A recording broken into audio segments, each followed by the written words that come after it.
Hey guys, welcome back to Algebra 2. Hello, Mr. Thomas here. Miss Collette does not have her normal enthusiasm, No.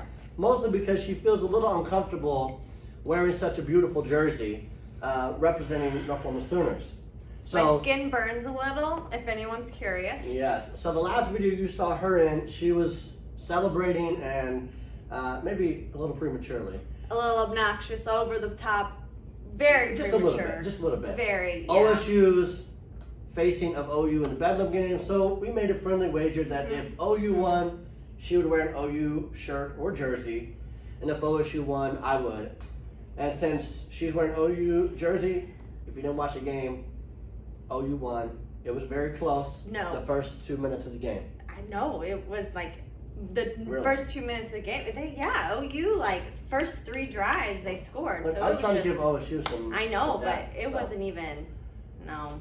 Okay, well, anyways, we are going to discuss circles today, and our goal is to write and graph the equation of a circle and to Find the center and the radius of a circle and then use them to graph the circle. So, ball's in my court, or mixing the metaphors. I have the ball. I'm going to run with it. All right, so the standard form of the equation of a circle is this right here,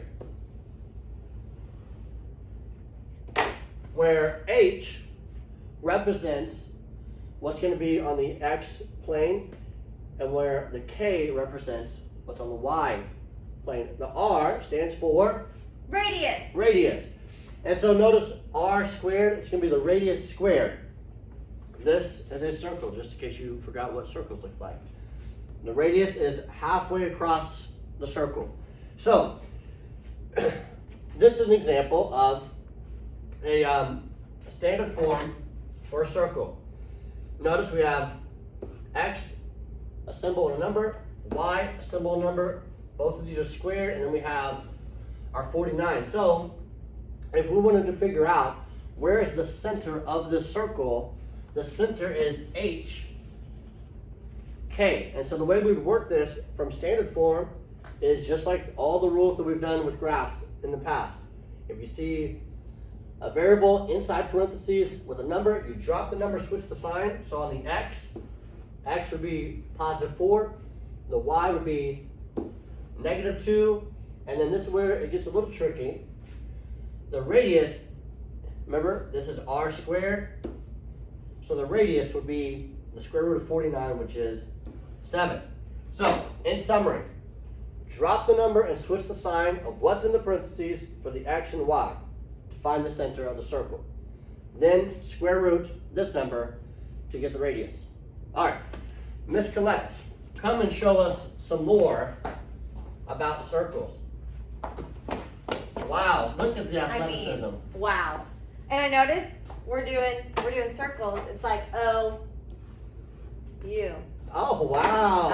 Wow. Disgusting, but Very impressive. yeah, I know. Who would have thought you were an OSU? Who would have thunk it? Okay, so it says, again, we have the standard form of the equation. So if we are writing an equation of a circle, what is the equation with the center? So here we are given the center of our circle, -4, 3, and you're given the radius of 4. Okay, so we're basically just going to plug in, here's your H, here's your K, here's your R. We're going to plug these into our standard form. Sorry. So our H is -4. So X minus a -4, this always is opposite. So that's X plus 4 squared. And then plus our K is a 3. So we're going to plug this here. So it'd be Y minus 3 squared. And that's equal to our radius is 4. So we have to square that to get our 16. So the equation of the circle is X plus 4 squared plus Y minus 3 squared is equal to 16. H, K, radius. Okay? And that's all you gotta do. Very impressive. Excellent stuff. All right. Here we go. I believe we're going to do an example that doesn't walk us through. So, if we know that the standard form is going to look something like this, where I'm going to have an X here and a Y here, now I just need to figure out what numbers and symbols go in there. So, For my x, I have a positive 5, so the shortcut is drop the number, switch the sign. So I'm going to have x minus 5. Then, for my y value, I have negative 2 as the center, so I'm going to drop the number, switch the sign. This becomes positive 2. And then for my radius is 8. And so I know that what I put right here has to be r squared or radius squared. So 8 squared equals 64. 64.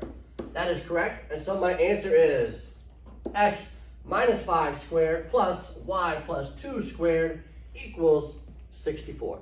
Wow, amazing. Boom. I mean, Wow. wow, I know. Okay, so now let's talk about using translations to write the equation. So we're going to kind of work backwards. So what is the equation for the translation of, so x squared plus y squared equals 9 by 4 units to the left and 3 units up. Okay, so we have the equation x squared plus y squared equals 9. So we're looking for what can we do if it goes 4 units to the left and 3 units up. So we need to put those for our center into our equation. So our 4 would be the h, our 3 would be the k. So we have 4 units to the left, so you think that's a negative 4, but it's opposite.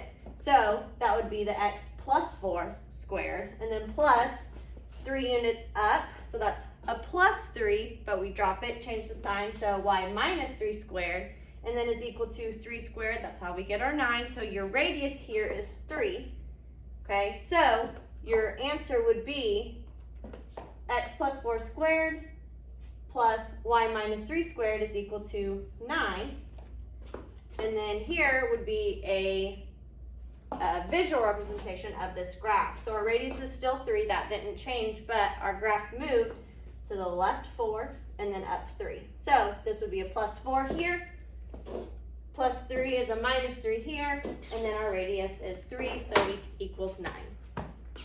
Very nice. Okay, we are almost done with this lesson. Let's look at another example. So right here, now they want us to determine the center and the radius given the equation.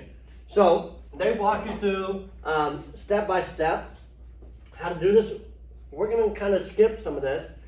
So I have the x minus 16. So I drop the number, switch the sign. So I know my h or my x value is positive 16. Then I have y plus 9 squared. That's going to be my y value or my k. And so I drop the number, switch the sign. That gives me negative 9. And then my radius is 144. And so I need to, in order to get my r, I need to square root this. And the square root of 144 is 12.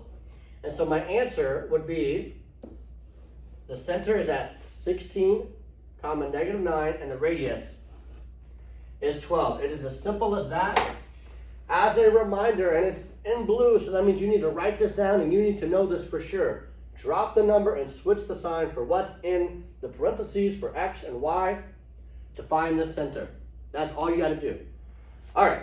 I believe we may have one more example that Miss Colette I think you're right. I think you're right. is going to go through. I'm going around the back. I should have caught it around the back. Oh, That would have been very been impressive. really cool. Okay, All right.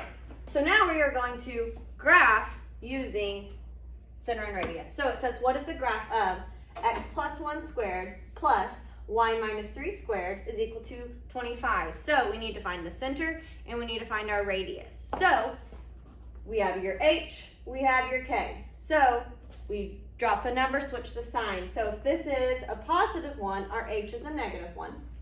Okay, y minus 3, if this is a negative 3, our k would be a positive 3. Those are opposites.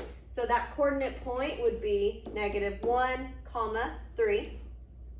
And then our center was our radius, we need to find the square root of 25. Square root of 25 is equal to 5. So our radius equals 5. We have all the information that we need. So we go to the coordinate point, negative 1, 3. So negative 1 up, 1, 2, 3. Wow, that's off. And then our radius is 5. And so from anywhere in our circle, and this kind of went diagonal, but you can go simple as just left and right on your x-axis. So 1, 2, 3, 4, 5. So anywhere from the center to the outside of your circle is 5, and that's all you have to do. Okay, and I think that is it for 10.3. So it is. All 10 right. total questions. 10 questions. They're easy. They're quick. All right, and this is the only lesson we're doing for chapter 10. Yeah. So, good luck. You got it, and do better than OSU did at Bedlam on this lesson. This year. Maybe OSU will be better next year. Probably not. And can we agree maybe. that we both like the Oklahoma City Thunder and that Oh, 1000%. all Oklahomans should cheer for them? All Oklahoma. Absolutely. And that can unite us for one. And in the small chance that this video goes viral, Absolutely. if you don't live in Oklahoma, you can cheer for OU, OSU, and the Oklahoma City Thunder. Yes. Okay. Go Post. All right. Goodbye. Goodbye.